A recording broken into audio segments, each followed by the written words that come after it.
काना नगरिया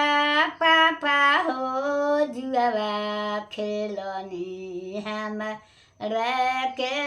हारी ऐनी हम रे के हारी ऐनी बेटी हो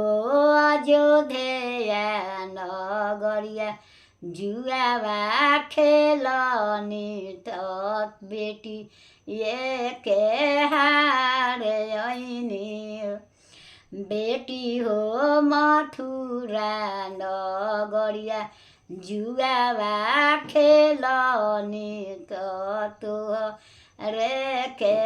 हारे ऐनी पापा हो गैया बछड़ुआ काहे ना हरनी त हम रे के हार ऐनी आहो बेटी बेट गैया बछड़ुआ घर के लक्ष्मी त तुम बेटी पाराया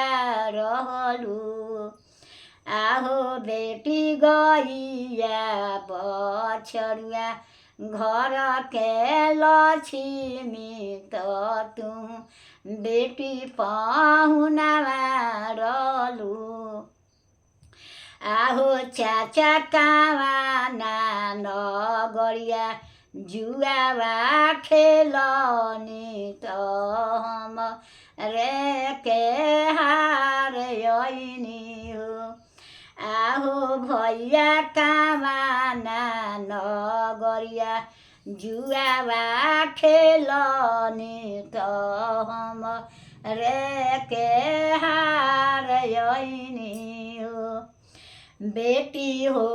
जनकपुर नगरिया जुआवा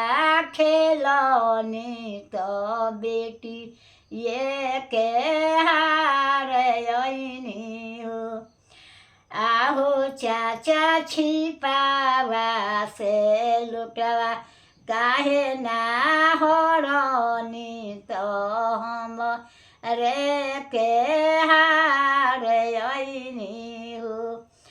आहो चाचा बेटावा पतोहिया काहे ना हरनी त धिया रे के हार ऐनी आहो बेटी बेटावा पतोहिया घर के लक्ष्मी त तुम बेटी पाहुनावा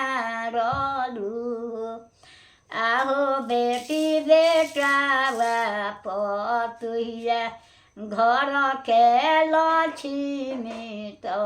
तुम बेटी पाहुनावा रहलू।